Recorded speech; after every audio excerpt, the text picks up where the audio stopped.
দেশ থেকে পাচার হওয়া টাকা কিভাবে দেশে ফেরত আনা যায় সে বিষয়ে যুক্তরাজ্যের সহযোগিতা চেয়েছেন অন্তর্বর্তী সরকারের প্রধান উপদেষ্টা ড মোহাম্মদ ইউনূস। বুধবার ব্রিটিশ হাই কমিশনারের সঙ্গে সাক্ষাতে তিনি এই সহযোগিতা চান। ড ইউনূস বলেন, বিদেশে টাকা পাচার করে দেশের অর্থনীতি ধ্বংস করা হয়েছে, তাই এই টাকা ফিরিয়ে আনা বর্তমান সরকারের অন্যতম লক্ষ্য। বিদেশি বিনিয়োগ আনতেও সরকার কাজ করছে বলে জানান ড মোহাম্মদ ইউনূস। বুধবার জাপানের রাষ্ট্রদূতের সঙ্গেও সাক্ষাৎ করেন তিনি। তাদের সঙ্গে রোহিঙ্গাদের শিক্ষা ও মৌলিক অধিকার নিয়ে আলোচনা হয়।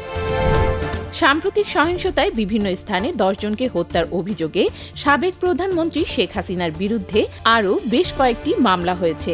ঢাকা, গাজীপুর, সিলেট, বগুড়া, জয়পুরহাট, রংপুর, ময়মনসিংহ ও নারায়ণগঞ্জে এই মামলা হয়েছে। এতে শেখ হাসিনা, তার বোন শেখ রেহানা, মেয়ে সাইমা ওয়াজেদ পুতুলের নামও রয়েছে। আছেন আওয়ামী লীগেরও অনেক নেতা। এসব মামলায় অজ্ঞাত আসামি 700-রও বেশি।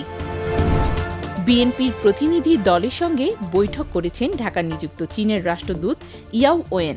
বৈঠক শেষে দলের মহাসচিব মির্জা ফখরুল ইসলাম আলমগীর বলেছেন, বিএনপি দীর্ঘদিন পর চীনের রাষ্ট্রদূতকে পেয়ে আনন্দিত। বাংলাদেশের জনগণের প্রতি তাদের যে কমিটমেন্ট তা অব্যাহত রাখবে এবং ভূ-রাজনৈতিক পরিস্থিতিতে চীন বাংলাদেশের পাশে থাকবে। সাংবাদিক দম্পতি সাগর সারোয়ার ও মেহেরুন রুনি হত্যার রহস্য দ্রুত উন্মোচন করা হবে বলে জানিয়েছেন অতিরিক্ত অ্যাটর্নি জেনারেল ব্যারিস্টার অনিক আর হক।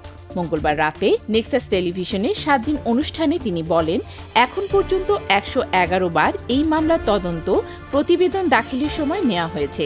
সুতরাং কেন এত সময় লাগছে সেটিও জানা দরকার।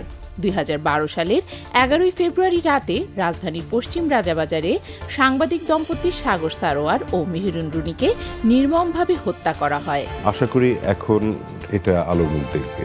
তদন্ত সংস্থা চেঞ্জ তো অবশ্যই করতে হবে এবং তার আগে তদন্তকারী যে অফিসার আছেন এতদিন ধরে যিনি ছিলেন তার ব্যাপারে আগে একটা ইনকোয়ারি করা উচিত, কেন এতদিন সময় নেয়। ভারতে 4 বছর বয়সী 2 শিশু শিক্ষার্থীকে যৌন হয়রানির অভিযোগে মুম্বাইয়ের কাছের শহর বলদাপুরে ব্যাপক বিক্ষোভ চলছে। কর্তৃপক্ষ সেখানকার সব প্রতিষ্ঠান ও ইন্টারনেট সেবা বন্ধ করে দিয়েছে। পশ্চিমবঙ্গের রাজধানী কলকাতার নারী চিকিৎসকের ধর্ষণের পর হত্যার অভিযোগে দেশজুড়ে প্রতিবাদ ও বিক্ষোভ চলছে। রাওয়ালপিন্ডি টেস্টের প্রথম দিন শেষে পাকিস্তান তাদের প্রথম ইনিংসে 4 উইকেটে সংগ্রহ করেছে 158 রান। বৃষ্টি ও ভেজা আউটফিল্ডের কারণে প্রথম দিনে খেলা হয়েছে 41 ওভার। 16 রানে 3 উইকেট হারায় পাকিস্তান। এরপর সাইম আইয়ুব ও সৌদ শাকিলের পার্টনারশিপে ঘুরে দাঁড়ায় তারা। দিন শেষে শাকিল 57 ও রিজওয়ান 24 রানে অপরাজিত আছেন। বাংলাদেশের হয়ে 2টি করে উইকেট নিয়েছেন শরীফুল ইসলাম ও হাসান মাহমুদ।